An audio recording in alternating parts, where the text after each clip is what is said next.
Hello guys! Hello para sa lahat ng air signs, Gemini, Libra, and Aquarius. Ito ay para sa weekend tarot reading natin. Tingnan natin kung ano ang message, kung ano yung energy para sa'yo. Saturday, Sunday, air signs, Gemini, Libra, and Aquarius. Oh. Okay, bad health. Okay, dedication.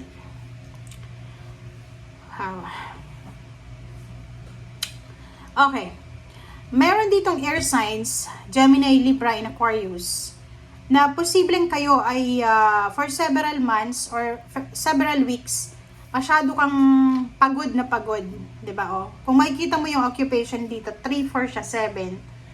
Wala kang ginawa sa buhay mo kundi magtrabaho. Parang ganon.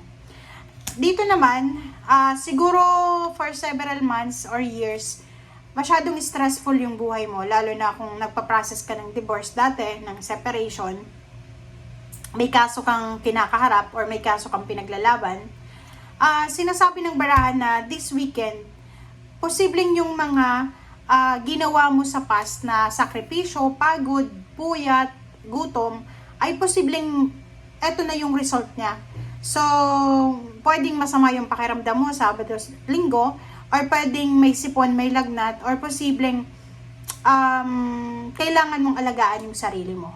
Okay? So, eto siya. Para to sa lahat ng air signs. Kaya nga, di ba? So, sa reading mo for several months, sinasabi ng bara sa'yo na take care of your body, take care of your health. Kasi talagang pag yung buhay natin, or yung katawan natin is, hindi naman yan robot na kailangan lagi charge, ganyan. Ganun din tayo, i-charge, pero kailangan na talagang masusing, lalo kung medyo nagkakaedad na, alagaan ng mabuti ng katawan. Okay, so next is Four of Torches and then the Lover. So, sinasabi ng bara sa'yo, meron ditong air signs, Gemini, Libra, and Aquarius na yung relationship na meron siya sa ngayon ay posibleng mauwi sa pag-aasawa. Girlfriend, boyfriend pa lang to live-in partner, pwedeng mag-isip kayo na magpakasal, pwedeng mabuntis, makabuntis. So mag-iingat ka kung lalaki kang air signs kasi pwede kang makabuntis. Kung babae ka din, pwede kang mabuntis. Yung love life na to na meron ka sa ngayon, kung nasa below 30 years old ka, sinasabi ng barahan na pangmatagalan na to. So, pwedeng siya na talaga yung para sa'yo. 44. So, dito sinasabi ng bara sa'yo na ang ganda na ito Pwedeng ikaw ay unemployed, 'di ba? Sabihin na natin unemployed ka or pwedeng hindi masyadong maganda yung takbo ng financial mo. And yung karelasyon mo, siya yung posibleng magbigay sa'yo ng pera or siya yung mag-provide sa'yo, Six of Cups siya yung magpo-provide sa'yo ng, kumbaga, mga pangangailangan mo.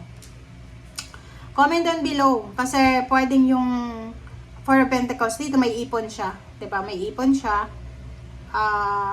Wow. Eto din, magkarelasyon sila. Nagpaplano silang dalawang magpatayo ng bahay, bumili ng sasakyan, magpakasal, mag-create ng business together. So, this weekend, siguro isa sa mga gagawin nila is pagpaplanuhan kung paano sila makakapag-save ng pera. So kung halimbawa nasa process na kayo ng pagsisave ng pera, nasa process na kayo ng dreams nyo, be patient daw. Okay? Huwag tayong masyadong magmadali. Like example, everyday mo tinitingnan kung magkano yun na yung savings nyo. Hindi. Kailangan temperance. Kailangan na dahan-dahan ka lang. Okay? So yun, enjoy mo lang yung pagsisave mo. Okay? Seven of Swords, mag-iingat ka.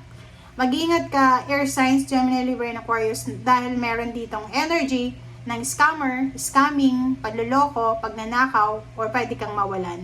Okay? Lalo na sa gabi. Sa gabi, mag-iingat ka.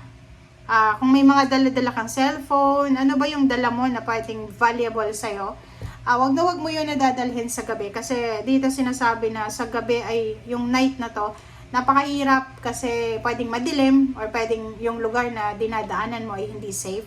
Ingat-ingat ka dahil pwede kang manakawan or mawalan.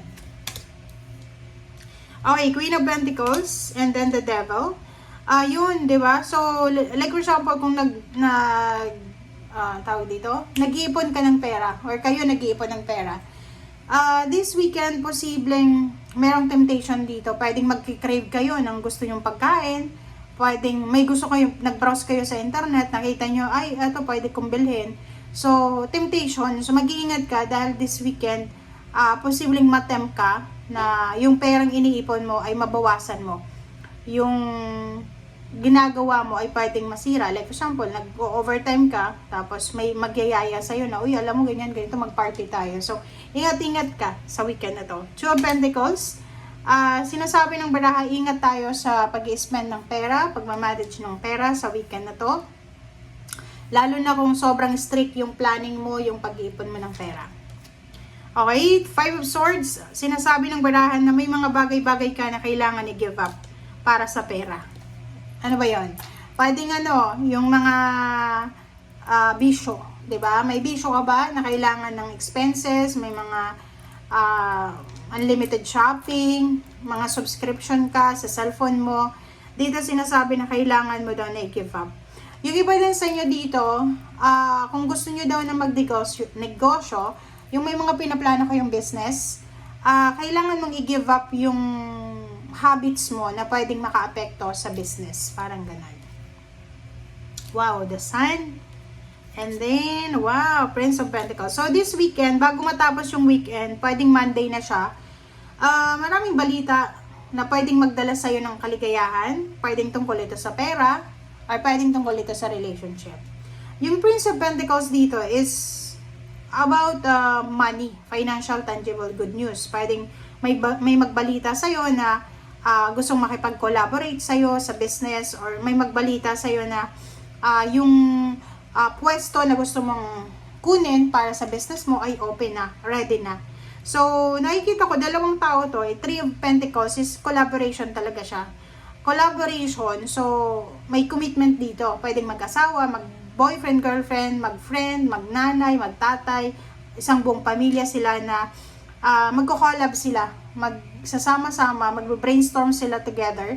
And yun, kung ano yung result ng collaboration nila, yun yung talaga yung pwedeng magdala sa kanila ng sobra-sobrang happiness, kasi financially, mafulfill nila kung ano yung mga gusto nilang makuha sa buhay financially. Five of Cups, sinasabi ng bara sa'yo na mayroon dito air signs, Gemini, Libra, and Aquarius na posibleng fire sign, Leo, Aries, Sagittarius, or water sign, Pisces, Scorpio, and Cancer, na naghihintay ng message mo or naghihintay ng reply mo. So, careful ka sa, halimbawa, sa kung ano man yan na message na natanggap mo tapos reject mo, ignore mo. Nako, mag-ingat ka kasi pwedeng yung taong yun, importante yun sa kanya yung message niya sa'yo na kailangan mong sagutin.